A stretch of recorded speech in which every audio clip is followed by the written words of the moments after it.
નમસ્કાર મિત્રો, ગુજરાતમાં વરસાદનું જોર વધી રહ્યું છે ત્યારે હવે ધીરે ધીરે ચોમાસું ગુજરાત તરફ આગળ વધ્યું છે।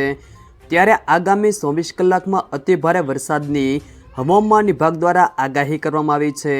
ક્યાં ક્યાં વિસ્તારોમાં વાવણી લાયક વરસાદ થશે અને વરસાદનું જોર કેવું રહેશે, આ તમામ માહિતી વિશે આજના આ વિડીયોમાં વાત કરીશું।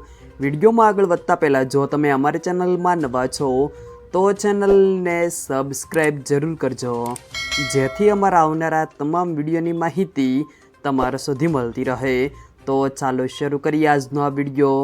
દક્ષિણ પશ્ચિમ ચોમાસું દેશના વિવિધ ભાગોમાં ઝડપથી આગળ વધી રહ્યો છે। હવામાન વિભાગના અહેવાલ મુજબ આગામી 2 થી 3 દિવસ દરમિયાન ઉત્તર અરબી સમુદ્ર અને ગુજરાતના કેટલાક ભાગોમાં ચોમાસું આગળ વધવા માટે સ્થિતિ સંપૂર્ણપણે સાનુકૂળ છે। મુંબઈ સહિત મહારાષ્ટ્ર, મધ્યપ્રદેશ અને ઓડિશા બાદ હવે ગુજરાતમાં પણ મેઘરાજા ધમાકેદાર બેટિંગ કરવા તૈયાર છે। દક્ષિણ પશ્ચિમ ચોમાસું આજે મધ્ય અરબી સમુદ્રના બાકીના ભાગો, મુંબઈ સહિત મહારાષ્ટ્રના કેટલાક ભાગો, તેલંગાણા અને ઓડિશાના બાકીના ભાગો, છત્તીસગઢ, ઝારખંડ અને બિહારના કેટલાક ભાગોમાં આગળ વધ્યું છે। હવે આગામી 2 થી 3 દિવસ દરમિયાન ઉત્તર અરબી સમુદ્ર અને ગુજરાતના કેટલાક ભાગો, મહારાષ્ટ્ર અને છત્તીસગઢના કેટલાક ભાગો, મધ્યપ્રદેશના કેટલાક ભાગોમાં દક્ષિણ પશ્ચિમ ચોમાસાના વધુ આગળ વધવા માટે પરિસ્થિતિઓ અનુકૂળ છે। ત્યારબાદના 3 થી 4 દિવસ દરમિયાન ઝારખંડ અને બિહારના બાકીના ભાગો, ઉત્તર પ્રદેશના કેટલાક ભાગોમાં પહોંચવાની સંભાવના છે। હવામાન નિષ્ણાતોના મતે હાલમાં સક્રિય થયેલા સાયક્લોનિક સર્ક્યુલેશન અને ટ્રફ લાઇન પસાર થવાને કારણે આ ચોમાસું માહોલ બરાબર જામ્યો છે। આ સિસ્ટમની અસર હેઠળ આગામી સમયમાં 40 થી 50 કિલોમીટર પ્રતિ કલાકની ઝડપે પવન ફૂંકાવાની પણ શક્યતાઓ છે।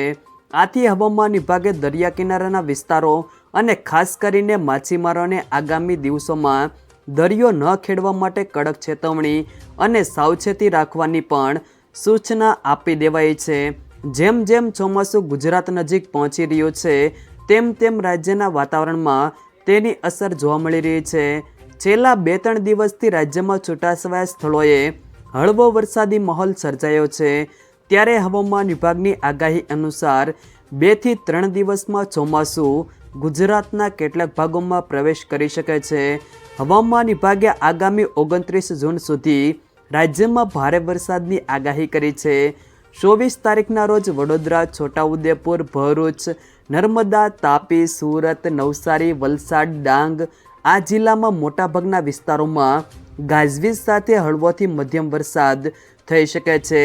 જ્યારે રાજકોટ, જૂનાગઢ, અમરેલી, ભાવનગર, બોટાદ, અમદાવાદ, ગાંધીનગર, ખેડા, આણંદ, મહીસાગર, પંચમહાલ, દાહોદ, અરવલ્લી, સાબરકાંઠા, મહેસાણા જિલ્લામાં છૂટાછવાયા સ્થળોએ ગાજવીજ સાથે હળવોથી મધ્યમ વરસાદ થવાની પણ શક્યતાઓ છે।